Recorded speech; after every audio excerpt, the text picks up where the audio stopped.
Welcome, everyone. Thank you for coming tonight. It's good to see everyone.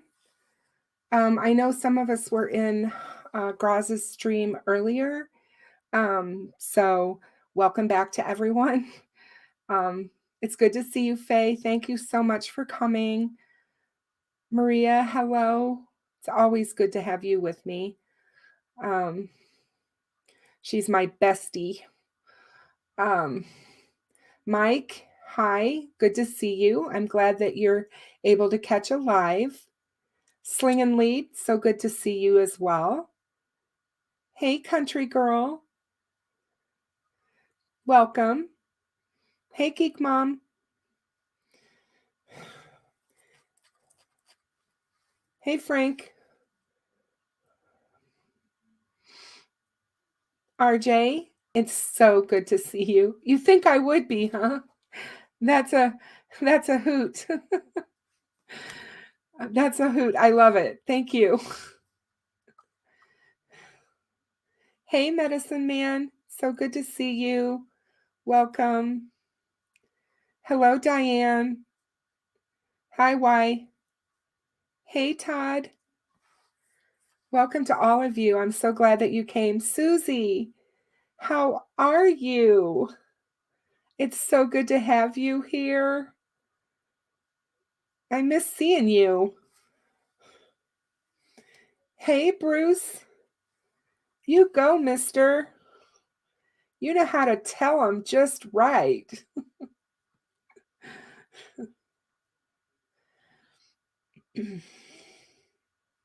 How are you guys all doing tonight? We had some snow today, so it's cold here again. We had like 54 2 days ago, and now it's down in the teens, so we're pretty cold.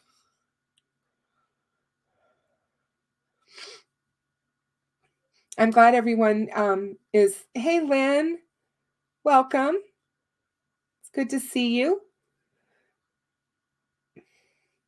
We are going to talk Delphi tonight. I have a few things that I want to cover, I think. Some good information, perhaps.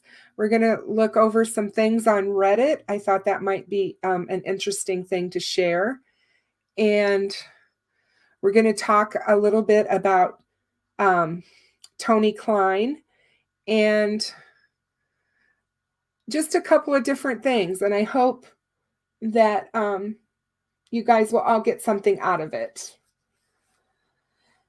Yeah, Frank, really?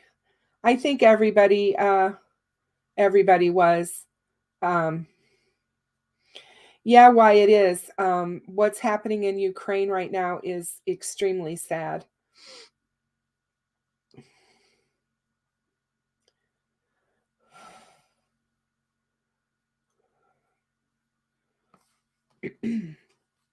So I'm just going to give it just a couple more minutes to let people come in before we get started. Hold on one second. I need to send a message.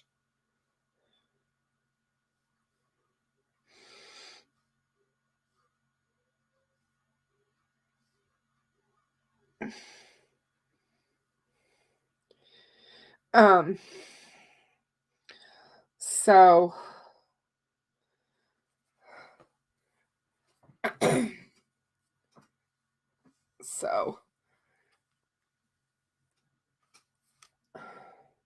yes, Bruce, I think you said it pretty well. We're all sick and tired of it. So I'm going to try and keep that out of my channel this evening. I want to keep my focus on Delphi. I said my piece in Graz's live stream, and that's where I'm going to leave it for now.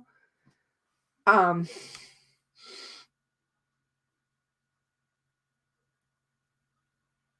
I just want to say thank you to everyone for supporting Graz and being respectful when you're in his chat. It's extremely important. It's the same rules that I have here. For any of you that have never been in my live chats before, my mods will keep it pretty chill. I don't want to talk politics. I don't want to talk religion. And I don't want to talk about anything that's going to cause arguments.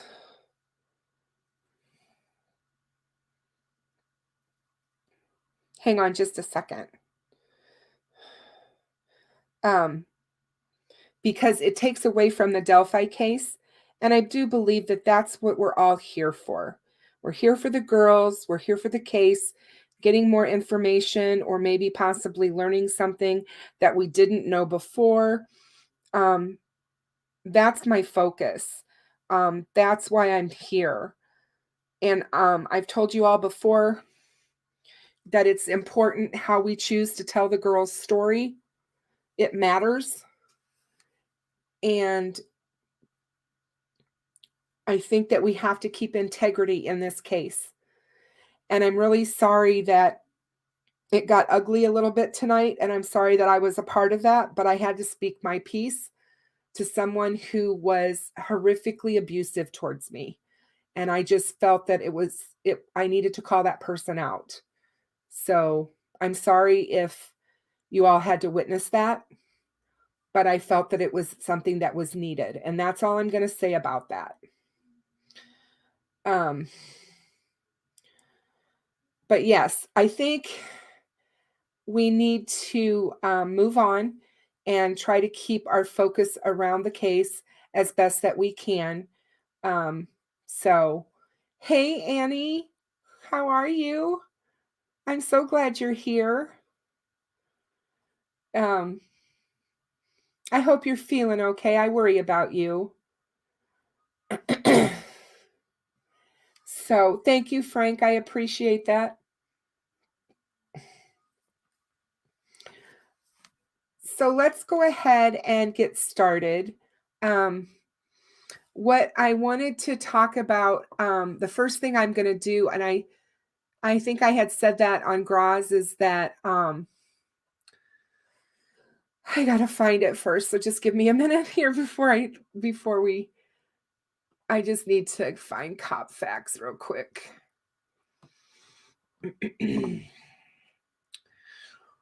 Oh, we're going to watch a short video of his.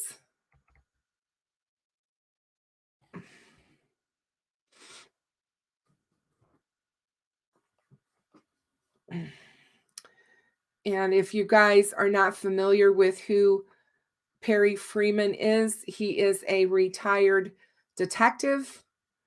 And he is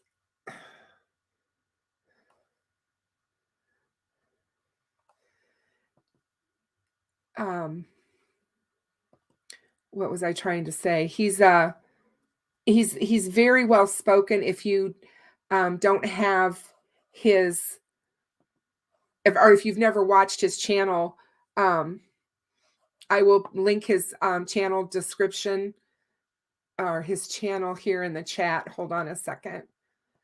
I put this in here for you guys.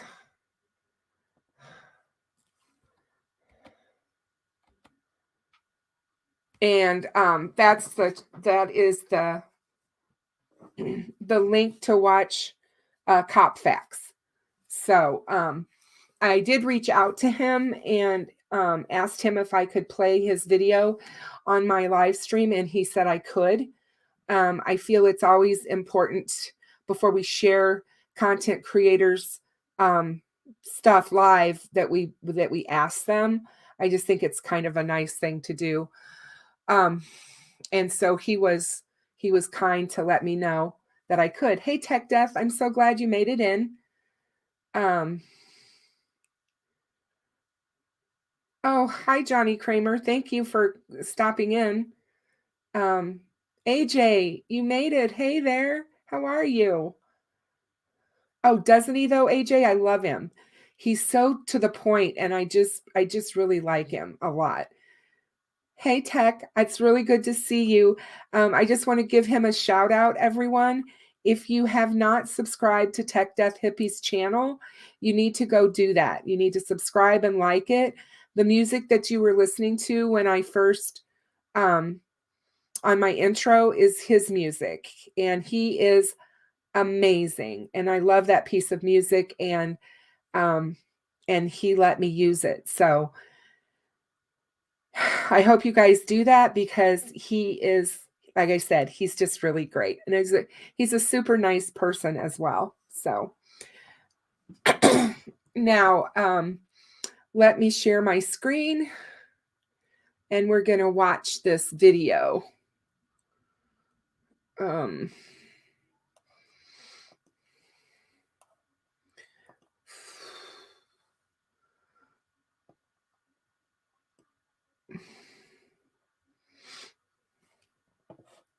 Hopefully it works.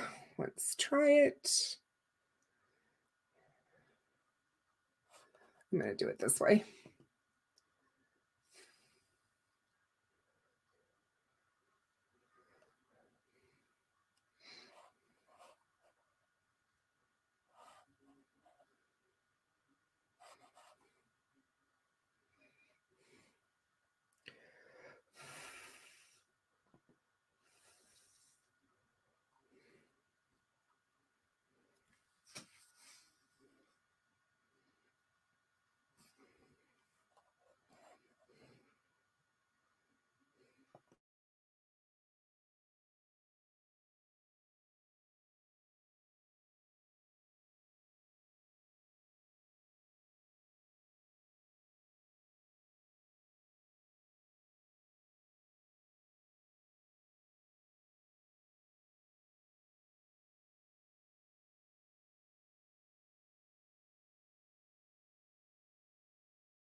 Sorry, guys. Thank you for telling me you couldn't hear.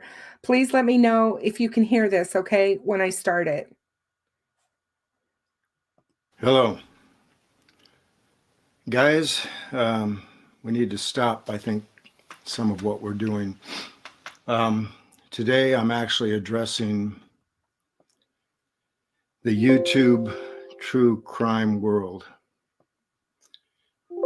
And I may not be too popular after this, but I have to say these things. Regardless of how you feel about this, I wish that you would share this video. And you can badmouth me or whatever you want to do. But this needs to be out there. Please keep an open mind.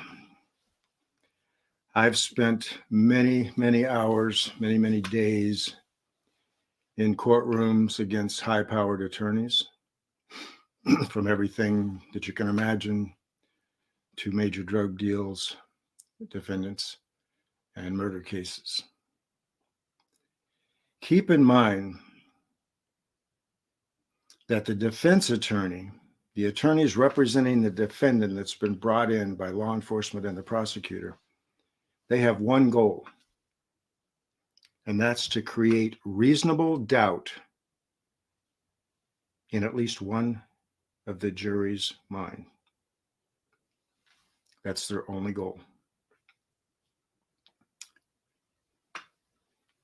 They want to convince at least one juror that this person, this guilty person probably, next to them, may not be guilty.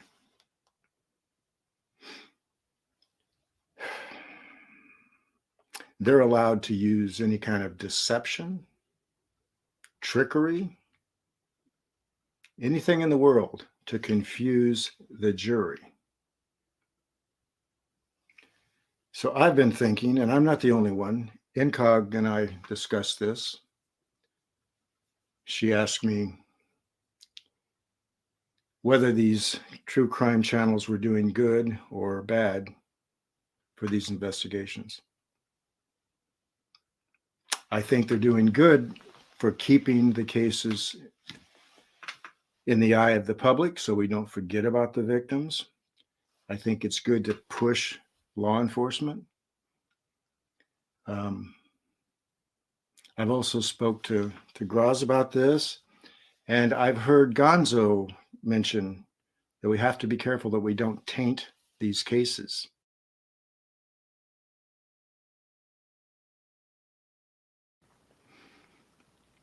So I'm not the only one that has this concern, but I'm going to spell it out a little bit.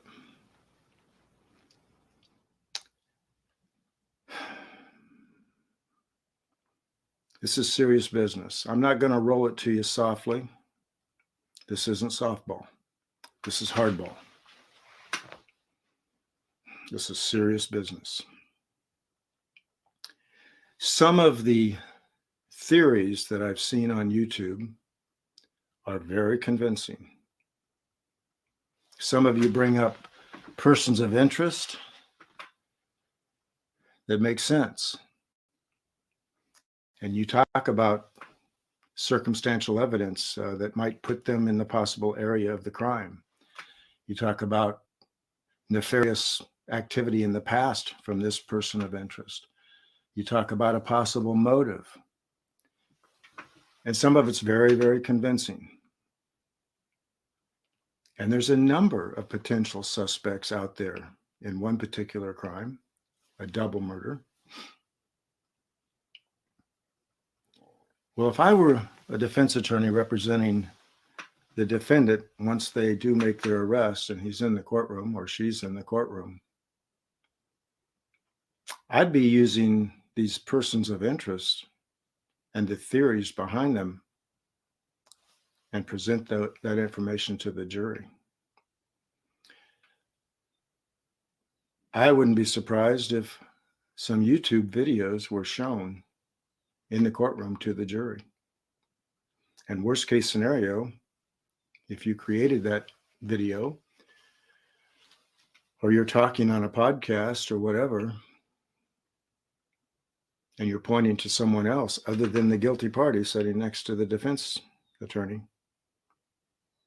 you might be subpoenaed into court and you might be up there being questioned about, well, why did you think so-and-so had the opportunity?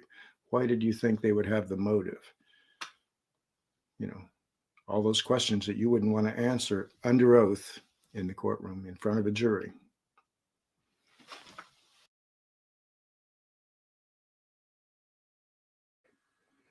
So I just want to stop it here for a second and let us think about that for a second.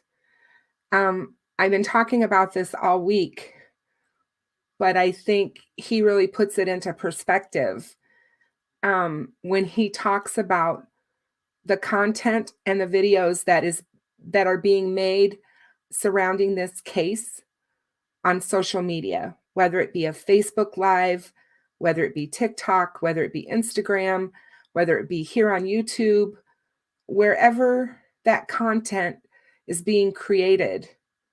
We have to remember that a defense attorney, a good one, is going to go over social media with a fine-tooth comb, and they're going to pull out things that we may not even think about to use to defend their client against a reasonable doubt. They just need to convince one juror that their client is not guilty, and there they have a hung jury.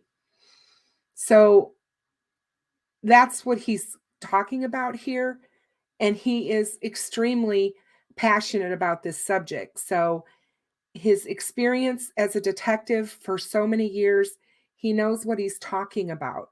We need to listen and take heed, all of us that are putting out content regarding these cases. So let's go ahead and finish up with him. And who knows? It could be on national television, some of these trials. So I would just ask you to think about what you're saying. If you want to send emails back and forth and use those initials, those kind of things, that's not as bad. But if we are putting initials on YouTube, or we're giving so much information that it's obvious who you're talking about, I'd be very careful. And I'd ask you to please back off on that. It could backfire. You could jeopardize a case. You could taint a case once they do come forward with the arrested party. Again, it's a little awkward. I know it's not what people want to hear. I'm new to the true crime world on YouTube, but this is something that's been eating at me for a few days, and I thought I'd just have to get it out. So keep in mind, I'm going to kind of read the definition. Reasonable doubt is doubt that would prevent one or maybe all of the jury, in this case, that possibly the defendant is not guilty. And worst case scenario, like I said, I mean, if one juror refuses to vote guilty, there's a hung jury and they'll have to do the trial over. Well, that first run would just be a practice run for the defense attorneys and the prosecutor, for that matter. But if a good attorney is able to present 3 or 4 or 5 other potential suspects, I think that could, create some reasonable doubt in jurors' minds, maybe all of them, and they come back with a not guilty verdict. And the defendant, the guilty party, goes free. Now, there's exceptions. If they can't have another trial. They can't retry somebody for the same crime once they've been acquitted. There are rare occasions when that could happen if there was some new convincing evidence that came to light, but that's not very likely. So we don't want that to happen. Keep doing what you're doing. Let's just leave the initials out and the obvious suspect that you're looking at, person of interest, I should say.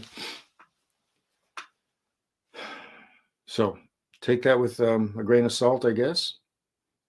But please share it regardless. If you like my channel, please hit the like. Please subscribe. And hopefully we can all get along and we can continue.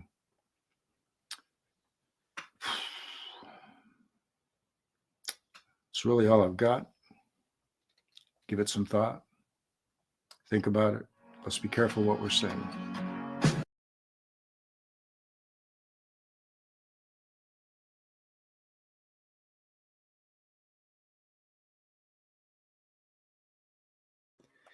So I agree with Perry, and I think that everything that he said makes complete sense, especially when we're talking about a case that everyone that is covering wants to have it solved. And we need to be careful, because even though we may not think that we could harm this case, we can harm this case. And we have to be mindful of that when we're creating, when we're speaking, whether it be commenting, whether it be doing lives, guesting on other channels, whatever. So it's That's a good question, Lynn. Lynn asked, can they have 2 cases, one for Libby and one for Abby? Yes, they can, most definitely can, but I do believe they won't, because the girls were together and they were killed together. I would highly doubt that they will try the person separately for each one. I believe that it'll be a one and done. They'll do them both together. And that's just my opinion. Obviously, I'm not law enforcement, and I'm not a prosecutor, and I'm not a district attorney, but they will make that decision. But I see them doing this as one case. Um, let's see. I was going to say something and I can't. Oh, getting back to Perry. So if you haven't subscribed to his channel, please go over and subscribe. You will not be sorry. His information is spot on. And he's a matter-of-fact guy, but I like how he speaks to us. And I think that you can get a lot of good information from his channel. And I just really like him.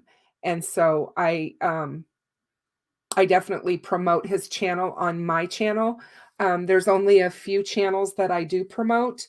That doesn't mean that there's not other good content out there, because there is, but I'm very selective with who I want to put out there as somebody that I'm promoting. Excuse me. And so I will just say that I do. Mike Copfax. His name is Perry Freeman. He is a retired detective, I believe, from Colorado Springs. Colorado is where he worked. And he is really good. And he has done a lot of things and put a lot of things out there about Delphi and other cases as well. So he's a good guy. So let's move along. I want to show which I thought was interesting.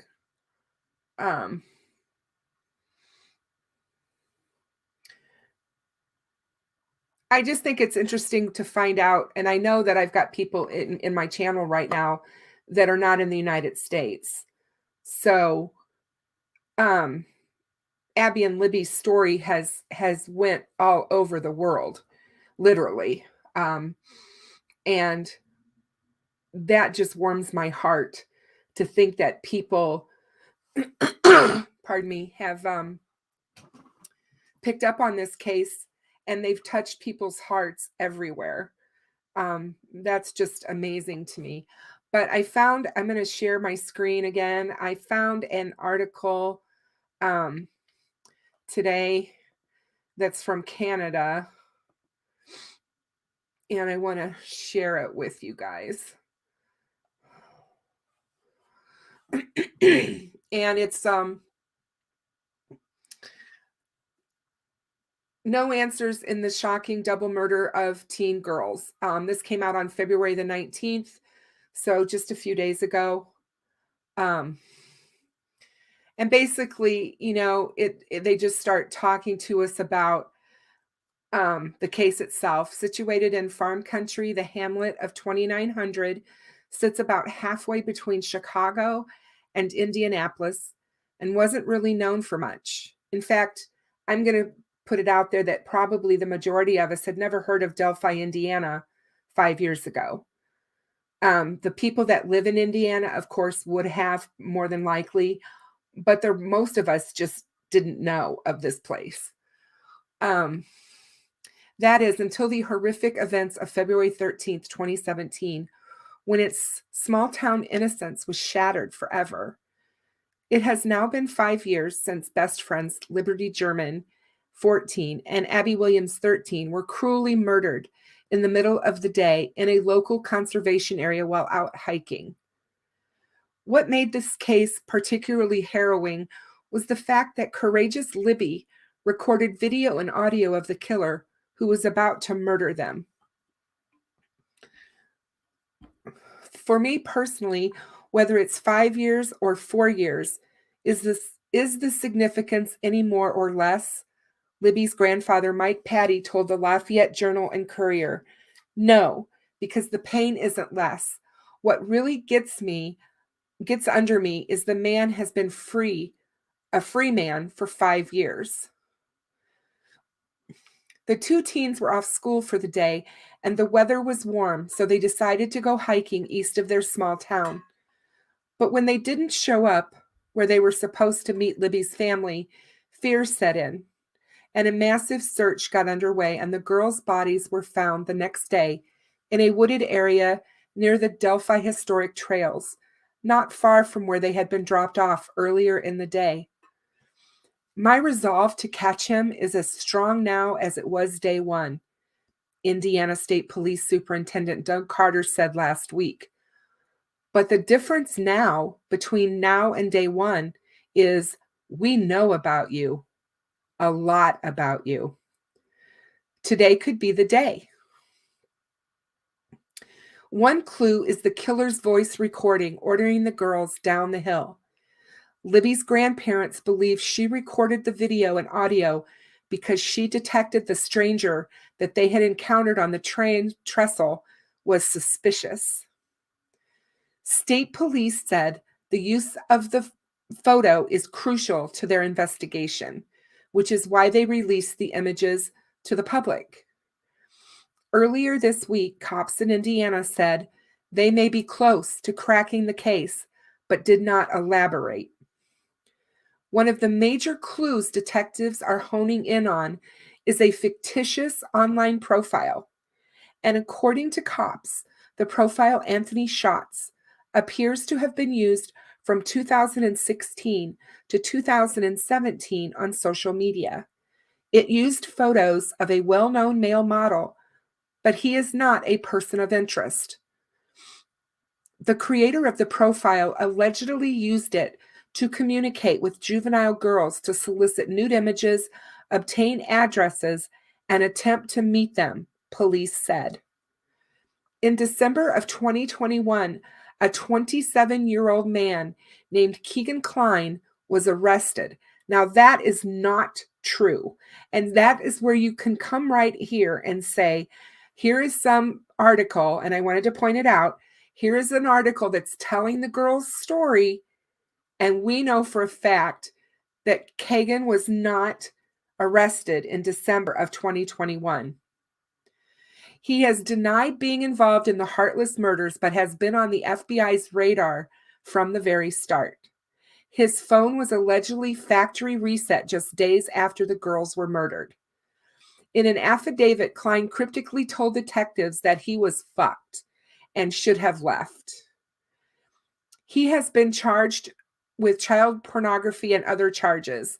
Actually, I hate that word, and I'm just going to put it out there. Please, when you're talking about child sexual abuse material, don't call it pornography, because that assumes that the child had a choice. Pornography is something that adults choose to do. Children cannot, so we shouldn't call it that. Is Kline the killer police have so desperately been hunting? Two families and a small town are looking for answers, each day more painful than the next. They'd be finishing up their freshman year in college, William's mother, Anna, said, and it's hard to believe she would have turned into a really good young lady. Anyone with information in this case should call the hotline at 765-822-3535, or you can also submit tips by email at abbyandlibbytip@caicossheriffshrf.com. So what I wanted to talk about with that was a number of things, but one of them was the fact that here their story is reaching Canada. We know it's gone to Australia. We know it's in England. I think it's just everywhere. It's like worldwide. But here's one of the instances where I pull up an article that's written, and here they have blatant misinformation. So it's super important that we verify our information before we put it out, because um, of that very reason. If I would have taken this article and just ran with it and not said anything to you, and you guys were brand new to the case, you wouldn't realize that that information was wrong. And I think that's how misinformation gets spread, is that very reason. I don't necessarily think that most of the time it's due to somebody doing it nefariously. I think it's because people hear something or read something and they believe it is fact. They don't check, and boom, here we go. We've got a wrong discord going on. So I just wanted to bring that up and kind of show that to you guys. So one of the other things that we're going to do tonight, and I had said, you guys know that I have a subreddit, Delphi's Daughters. And so I'm not going to do anything from my sub today, but there's some things that I thought were interesting that I thought we could pull out and talk about. So I want to, hold on one second.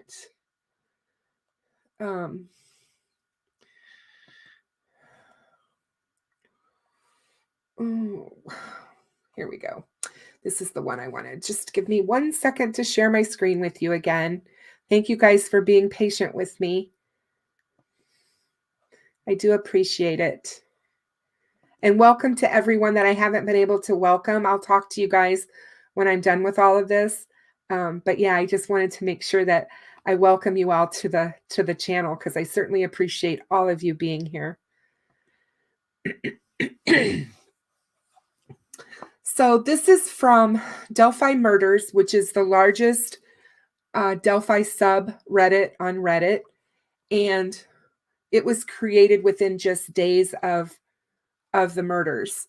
It's pretty tightly ran. They don't allow a lot of theorizing, craziness, or victim or family blaming in here. It's a pretty well-run sub, actually. A lot of people don't like it, though, because they don't allow you worldwide crime. Thank you so much. I appreciate that very, very much. I hear a lot of people get mad about Delphi Murders because they want to post there because it has 59,000 members. So they want their theories or opinions or whatever to be shown to that many people, but they're angry when their posts are not approved. So, like I said, they really try to keep it respectful and keep some of the craziness out of there. So anyway, let's look at this one, because I found this one to be quite interesting and I thought we could talk about it. Apologies to Kelsey German and family members. And you guys know that I just did a video this week about Kelsey and about all the blaming that she's been receiving. So this is one of the reasons why I pulled this out. So this is by, it looks like the user Infidel447 posted this. A couple weeks ago, I made this post. Did anyone see the girls? ? Delphi Murders. Today, I noticed on YouTube that Mindshock piggybacked off my post. The Delphi Murders. Did anyone see the girls? Mindshock True Crime Podcast clips on YouTube. I have no problem with anyone linking to my posts. After all, I link to videos and interviews on YouTube all the time. So this is not a criticism of Mindshock. But after watching the video, I read some of the comments, and the general gist of it was people were blaming Kelsey, which was not my intent when asking that question. I do not know the family at all, and I live very far away from Indiana. So what am I about to say is from the aspect of a very neutral observer, and also as a parent with 3 girls of my own around her age. First, I have spent most of my free time the last few months listening to hours of family interviews along with other officials in the case, mostly because I like to hear from actual sources. Now, if Doug Carter makes a statement that contradicts something he said prior, I take special note of it. Same for law enforcement, Libby's parents, and any other adults involved. If a 16-year-old girl whose sister was murdered misspeaks, I take note of that too. Why?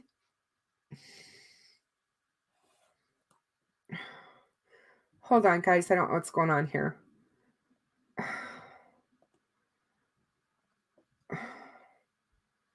You don't know who this is.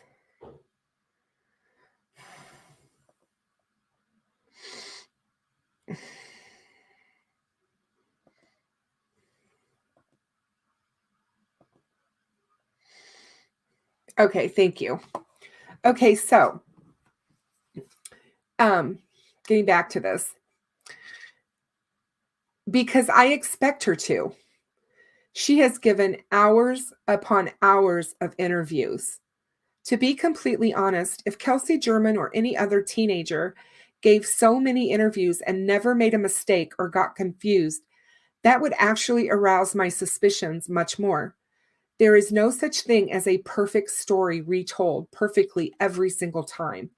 The only thing those mistakes have convinced me of is this: she is a normal teenager. Also, it seems hypocritical to lament law enforcement not sharing information with us and then attack family members or others who actually do, in good faith, try to share what they can with us. Anyway, I just want to apologize to her and anyone else connected to the family because I did not foresee the questioning leading to those sorts of accusations. I'll try to word things in a little differently next time. And so, see right here, and I'm going to get into the comments on this as well on this post. But do you guys see what I was trying to talk to you guys about earlier this week? This is what happens. Somebody puts something out. Their intent is not at all to point fingers, but that's exactly what ends up happening. People turn it around and make it all about their narrative. And that's when we have to speak up. That's when we have to say, what are you doing here? And why are you doing this? What is your end game? Why are you, what is the agenda that you have? I'm really tired of hearing people say that we're here to solve this case, because we're not. The chances of any one of us sitting behind our computer screens solving this case is so astronomically against it. I mean, I'm sorry. It's just, I just don't see that happening. Law enforcement knows so much more than we do, and they're so more adept to solve the case. They're more equipped, they're trained, they have the resources. I just find it hilarious that people actually think that they're going to solve this case.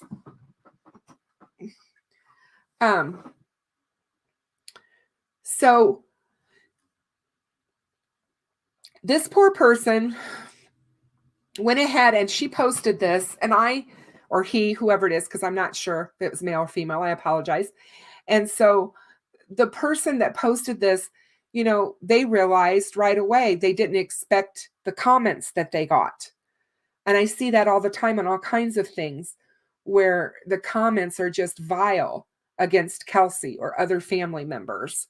So let's see what the post comments are on her post in Delphi murders. Now, remember, they don't allow a lot of things, so we might not see the horrible posts, but good post. Thanks. Very good of you to have self-awareness. The whole YouTuber universe is so bizarre.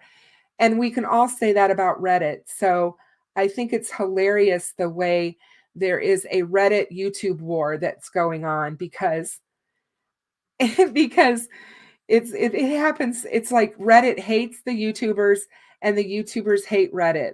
And it's like somebody told me in one time in Graz's chat that Reddit is where things go to die. And I just laughed because we all get our information in different ways, and some of us like to read it, some of us like to watch it, some of us like to have people read it to us. So, there's always a little bit of something for everyone in every format. So I'm not one to say that that's where things go to die, but I thought it was funny. Is it just me, or is that YouTuber using voice modification? The cadence reminds me of a lot of Z Girl, or whatever her name is. I'm not sure what she's talking about there, but I suspect so. Oh, they're talking about Mindshock's voice. Mindshock's voice cracked me up the first time I heard it. I thought it was a woman for the longest time. I had no idea that Mindshock was a guy. And that's I'm not trying to make fun of them or anything. I didn't even think about them altering their voice. I thought that was their real voice.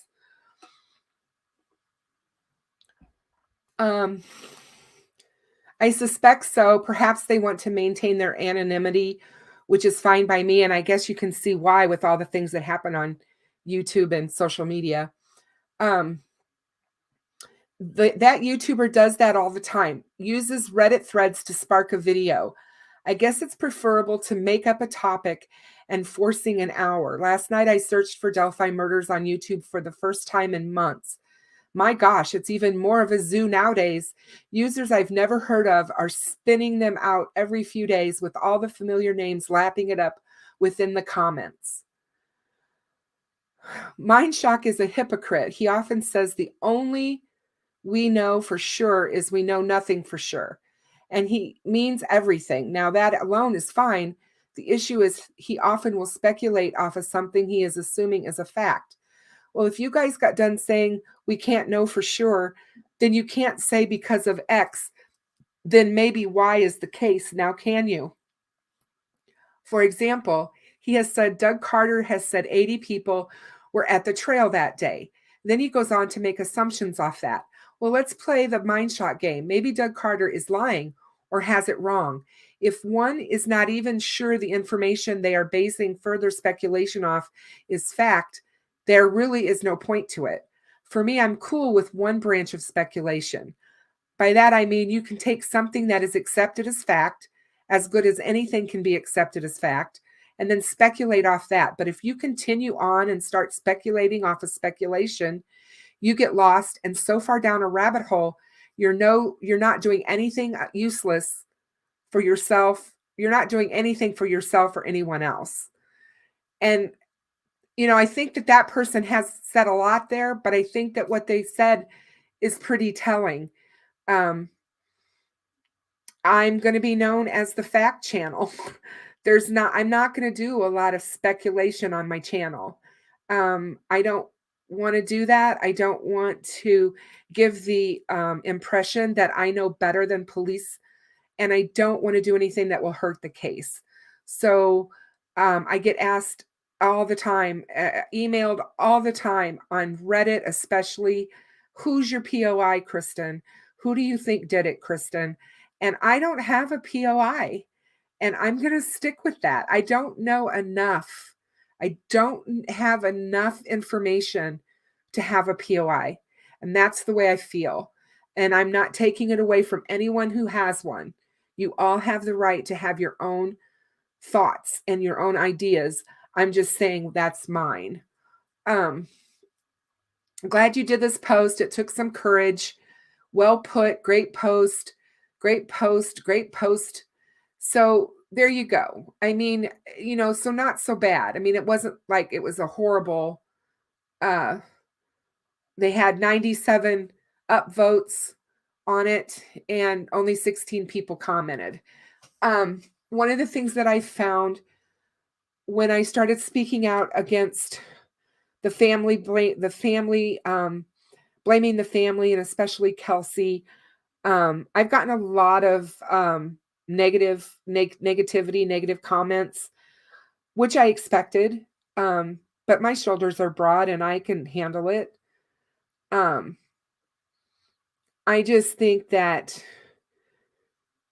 we just need to to keep standing up for them no matter what. So that's how I feel. But I thought that was a really good, hold on a second. There we go. I thought that was a good one. There's another thing that I wanted to see. How is it? Was it this one? Vector 2. This one was one. We can look at this one. While watching the HLN special on this case, the thought came to me, what if both sketches are correct? Because we're dealing with two people here. Kline said investigators told him he was the last person to speak to Libby under the Anthony Schatz username. And he also gave his hair and DNA to confirm he wasn't at the scene. Maybe he wasn't at the scene, but he was talking to Libby so that his partner in crime could confirm they were the correct girls and prove that they weren't being set up by police. So Kline really wasn't at the scene, and his DNA wouldn't match anything that was found there, but maybe he still played a vital role in this crime. If it was two perps acting together, that means Kline would have been relatively close to the other guy, close enough to trust discussing pedophilia with one another. Maybe they're related, or perhaps have committed similar child abuse, child image crimes together before. So comments on that one are anything is possible, but the FBI has the younger sketch only and says he is the suspect in the girl's murder. The FBI does not mention the first sketch and have said to disregard it in the past. That is false. They have never said to disregard the second or the first sketch. They have always told us that it's secondary. And recently, Doug Carter told us that if he believes that the two sketches put together, if you put them together, one over the top of the other, and have Bridge Guy stand behind them when they drop the photos, you will see Bridge Guy. That's what Doug Carter said in his last interview. So correct. There is a split between the FBI and Doug Carter local authorities when it comes to the first sketch and also to Kline's involvement. It was an FBI spokesman who commented on the search of Kline's home in 2017, saying they found no reason to believe he was involved. As you indicated, the FBI rejects the first sketch to the point that they don't use it at all. I guarantee the FBI was the impetus behind the 5-bullet point clarification memo in 2019 after Carter wobbled all over the place during that presser. The first two clarification bulletins are essentially a slap at Doug Carter. They are not the same person. The person depicted in the originally released sketch is not presently a person of interest in this investigation. Carter didn't care about that slap. Less than a year later, he started the ridiculous combo platter theory regarding the two sketches. I guarantee the FBI rolled their eyes at that one also. How did we get stuck with this guy? Carter obviously rejects the FBI's dismissal of Kline also. That's why they went back to that topic and are badgering to the point of asking him the same thing 100 times. I finally watched the Delphi HNL special last night. Kline was very calm and matter-of-fact in describing that he didn't understand why they keep hassling him on Delphi. And I'm sorry, he didn't say hassling. He said he thought he was being harassed. In my opinion, other than the 43-second video and the 213 timestamp info, the only valuable aspect of the program was Paul Holes discussing potential for hair DNA. Otherwise, it was a remarkable method to crunch 15 minutes of material into an hour. Now, I will tell you this, as a person who has been on Reddit for a while, who has my sub, this particular poster is always negative about this case. Absolutely negative. I think this person doesn't believe this case will ever be solved. So I just want to point that out to everyone. So he, hold on one second here.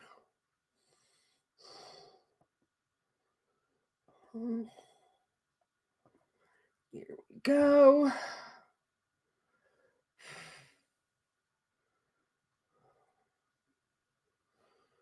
Oh, I think I blocked the wrong person. Hold on a second, you guys. Sorry. Oh, geez.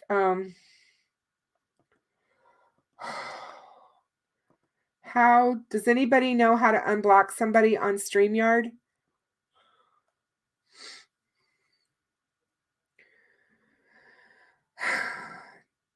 Does anybody know how to unblock someone on StreamYard? Can somebody help me? Oh my God. Thank you, Maria. Thank you, thank you, thank you. I was trying to get rid of Gene the Time Machine. He's blocked on my Reddit sub.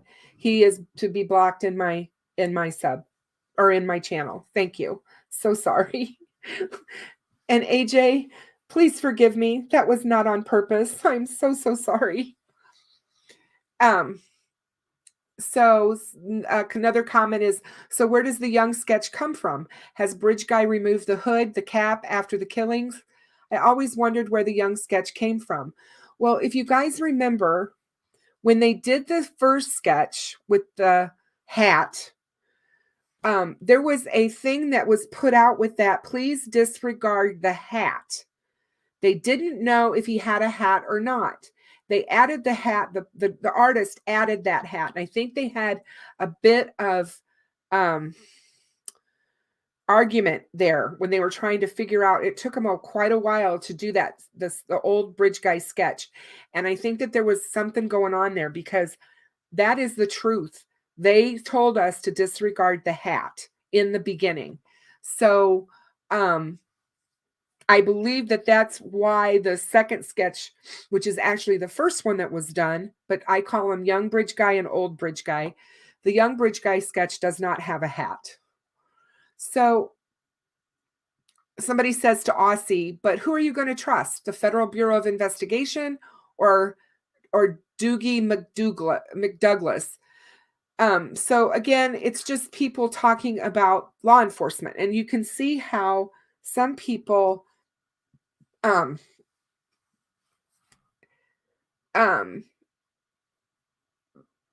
different perspectives about law enforcement. Some people think law enforcement's doing a wonderful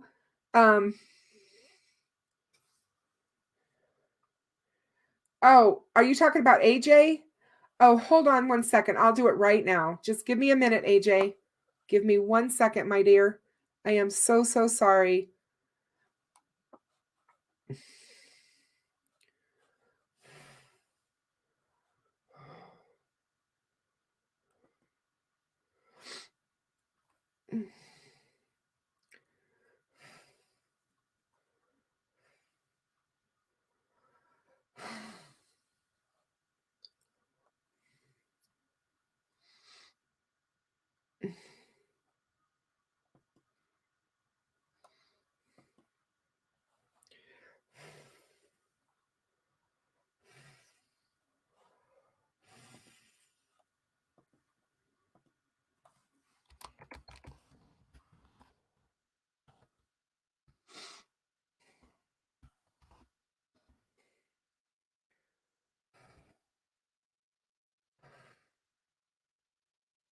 That's right.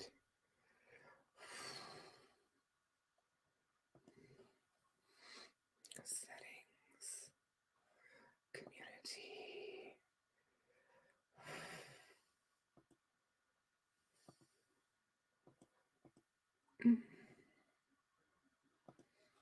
Mm-hmm.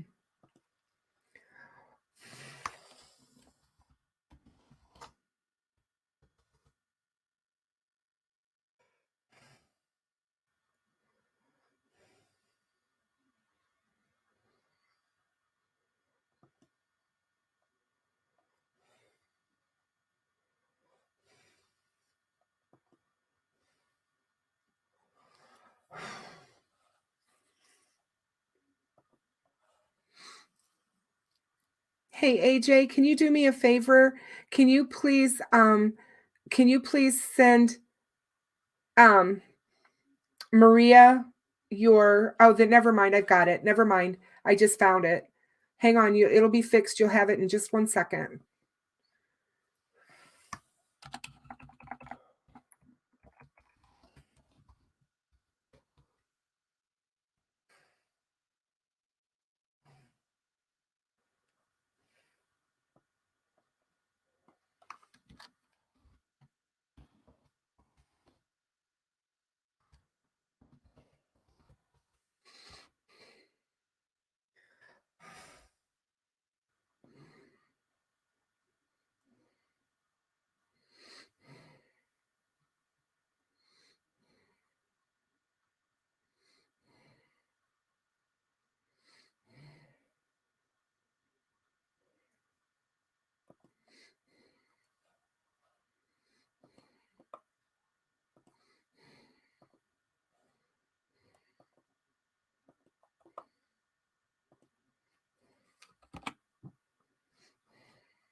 I feel just awful. I am so sorry, AJ. You should have it now. It should be back. Please let me know. Um, it was funny because I thought for sure I had clicked on him. I didn't realize that I had clicked on you, and I'm really sorry. So sorry about that. She's my special person, so I need her here.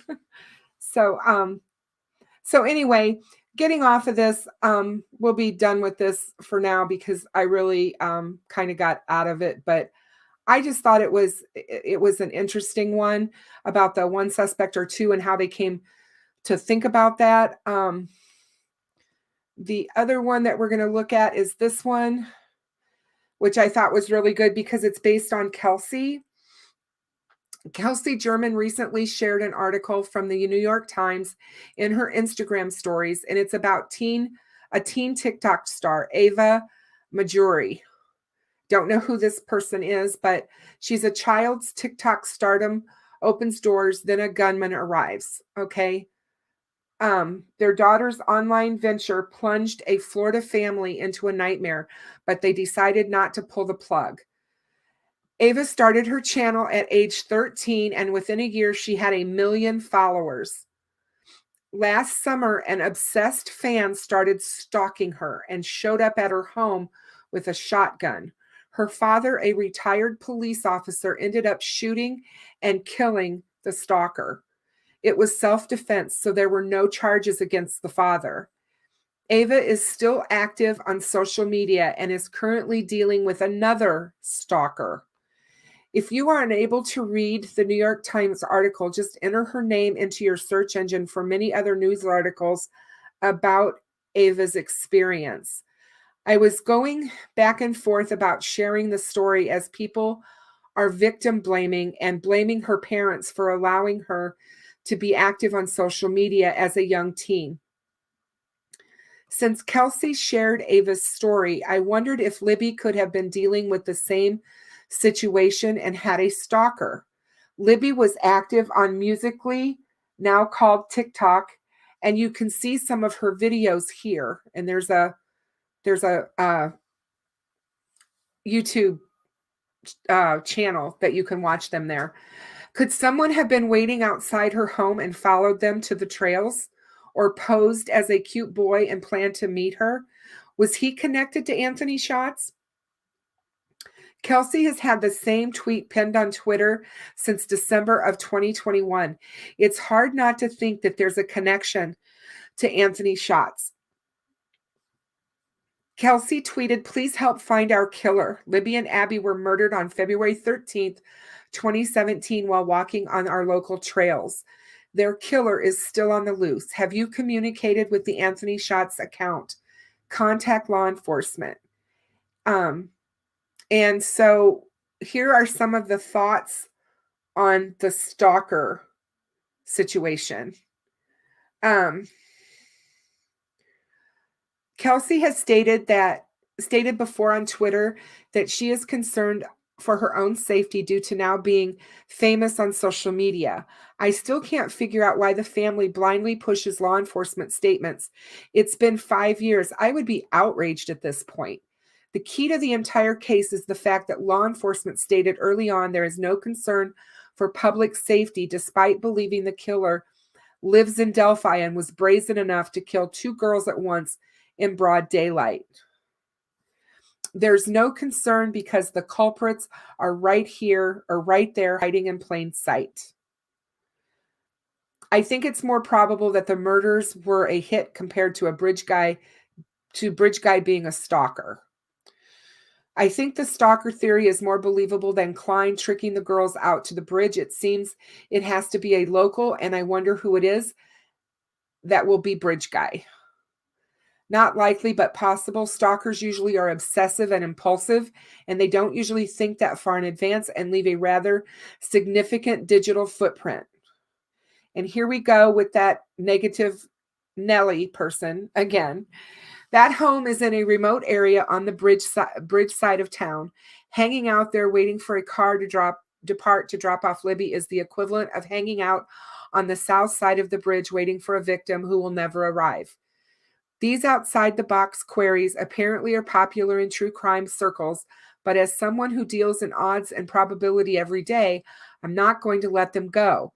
The overwhelming likelihood is that nobody knew where Abby and Libby were, nor were they going, or nor know where they were going. And it's too bad we don't have access to other photos and videos Libby took on her phone that day. They would depict a normal afternoon visit, not a clandestine meeting. Kelsey goes along with anything law enforcement says. That's why she maintains the tweet.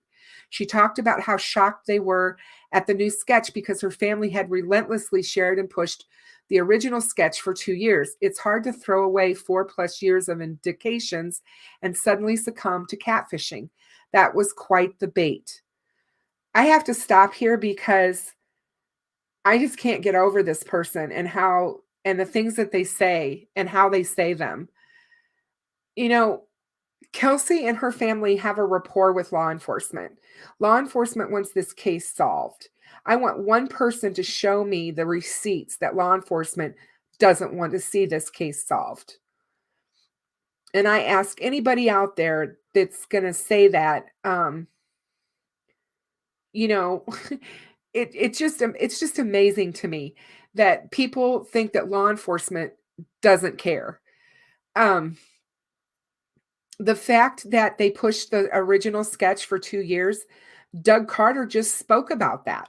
Just spoke about it a week and a half ago in his interviews. And he said that when he saw the interview with Becky in her kitchen, where she's standing at the back door, and she says when they met with them like 5 minutes before they went out for the 2019 press conference and told them and showed them the photo, she felt like she had been gut punched. And he said the same thing. He said seeing her say that was like a gut punch. It was never his intention to have that happen. It was never his intention to make them feel like they had been going down the wrong path. And they would never have purposely done that to the family. I just think that people just run with law enforcement being horrible human beings. And I know that there are law enforcement individuals out there that are bad people. I get that, but not all of them are. And I'm guaranteeing you, when you're talking about child murder, they want these solved. They're high profile cases. They know that everybody in the world has got their eyes on them. They do not want to mess this up. Now, whether or not they've made mistakes, sure they have. They're human beings. They're just like we are. We forget that. We put them up on pedestals as they're supposed to be infallible, and they're not supposed to make mistakes. We've got people that are the first responders on the scene of this crime that was never trained on how to handle a double homicide, let alone a double homicide of two young teenage girls. I mean, give them a little bit of a break. I've been harsh on them at times in this case too. We have to let our foot up off their necks.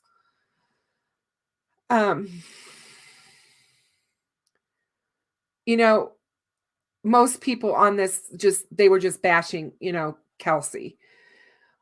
Again, it's just, to me, as far as a stalker theory goes, I've always thought that that was highly possible. Does Anthony Kline and the Anthony Shots profile have something to do with that? Most certainly. In some fashion, it's related. We won't know until this case is solved, but I guarantee you that they put this out there for a reason, and one way or another, we're going to find out. It was either catfishing or somebody was stalking them that got their personal information, address, whatever. Maybe they had their social media account and they saw where they were going to be that day. It's very, very possible. So, with that, we're going to stop talking about Reddit. Thank you for letting me share those with you tonight. And one of the things that I'm going to talk about real quick is, if you guys haven't watched the Murder Sheet this week, you need to make sure that you do.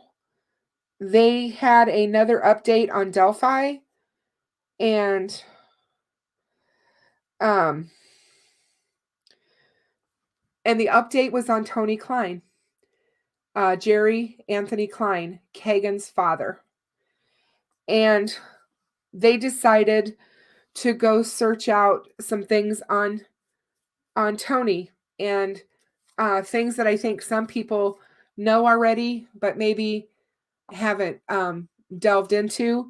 But I thought, since the Murder Sheet put it out, I was just going to let you guys know about it so that you can go and research it yourself.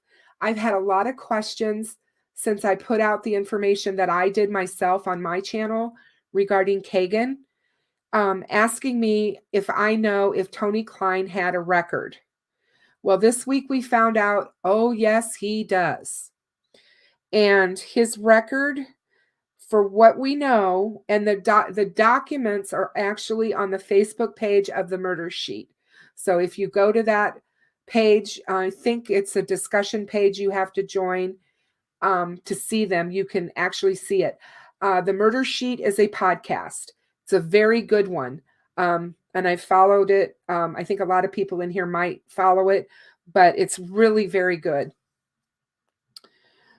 He has 2 harassment charges because he was doing creepy phone calls to women, and he got a conviction on that. The Murder Sheet you can find. AJ, are you still in here? Can you drop the Murder Sheet? Oh, True Crime Maria did. I was just going to say, if you guys can handle that for them, drop a link for the Murder Sheet. He also had one assault battery charge, and it happened in front of 6 witnesses, including an 11-year-old child. They got a protective order against him, and the reason they got the protective order is because Tony was stalking the 11-year-old child. He was sitting out with another man in a truck watching the child play outside. So that was an 11-year-old girl. I just think that's important. It's an important narrative around this case. Go read it. Find out the information you want to on yourself or for yourselves. Again, I'll put the disclaimer. I am not saying that anyone here is bridge guy, but I think that this says a lot about who Kagan was living with, and some of the accusations, and the fact that supposedly in that interview, Kagan implicates his father. I didn't see any of that, but we didn't get to see all of the interview either. So I just find it all kind of, mind-boggling. And I just think that it gives a little bit more credence to what may be going on here. I don't know. But yes, obviously it's very disturbing information, and I felt that it was something I needed to share. So let's go look at some of the comments and see what's going on here. Let's see. Alicia, how are you, my dear? So good to see you again. Thank you for coming. Yes, most definitely. You can see it on their faces when these law enforcement officers are speaking about this case. You can just see the emotion. I'm assuming that a lot of them have children, so it hits them even harder. And I've said before, I can't imagine the things that these men must and women must see on a daily basis, and the things that they can't unsee. I wanted to say a shout out to Little Pookie. I saw that you came in, but I was in the middle and I couldn't really just stop and say, hey, but I just wanted to let you know I'm really glad to see you here. So thank you so much for coming. And let's see. Yeah, DMG, that is his father. Yes, that is his father. That is his father who, in the affidavit, Kagan talks about Emily Ann, his stepsister, having sex with Tony and Kagan at the same time. So, I just, like I said, I just can't get over the whole. It's just mind-boggling to me what was going on in that home. I just don't know.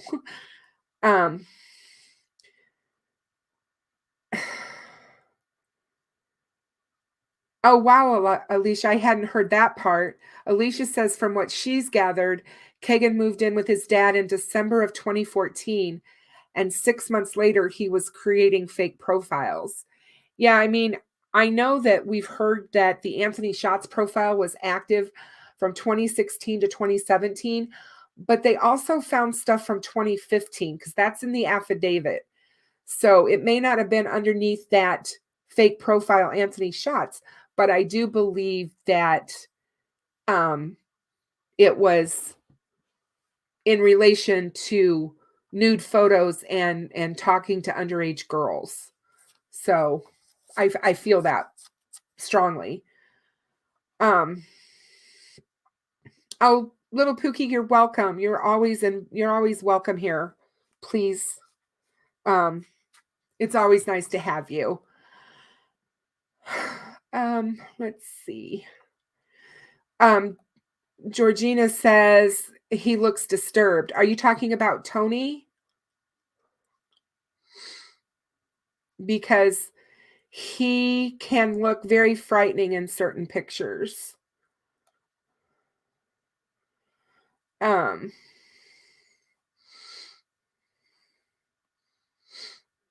So yeah, what is your guys' thoughts on the stalking, or whether or not there might have been two people? Those are some of the things that we discussed tonight. How do you guys feel about that?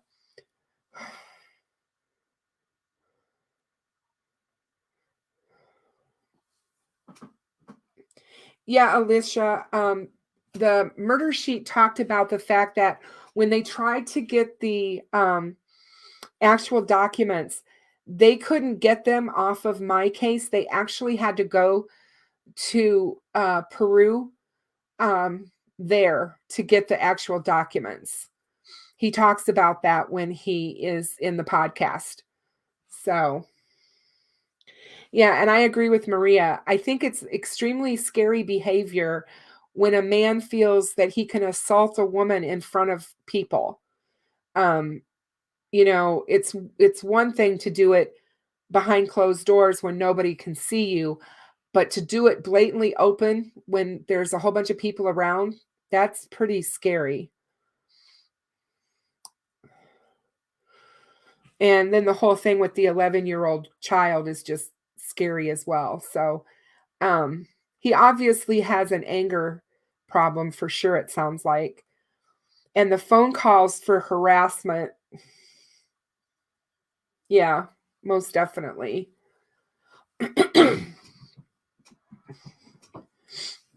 But so if nobody has anything more that they want to add, I suppose that we can end this here right now. But I just really wanted to bring those things about tonight. I thought it was a good thing to talk about, especially since it had just happened. And I really thought it was a good idea to back up what I had said about how we present the case with what Cop Facts had said, because hearing it from a law enforcement officer to me brings more weight to the whole discussion, because he super knows what he's talking about. So I hope that you guys had a good evening here tonight. I love having all of you. You always bring such good conversation. You always are respectful and kind to one another. And thank you so much, Susie. You guys, it wouldn't be a great show without all of you. Just remember that. I would just be here talking to myself. So it's always good to have you guys here. And, we're going to go forward with this case, and we're going to continue to bring out good information and have good conversations around it, because that's what we all want for the girls. And I just I hope you all stay safe out there, and remember to be kind. It's so easy to be kind. It doesn't take much. And yeah, Georgina, I agree with you. She shows he has a really bad anger and doesn't care what anyone thinks, and that's dangerous. It is dangerous.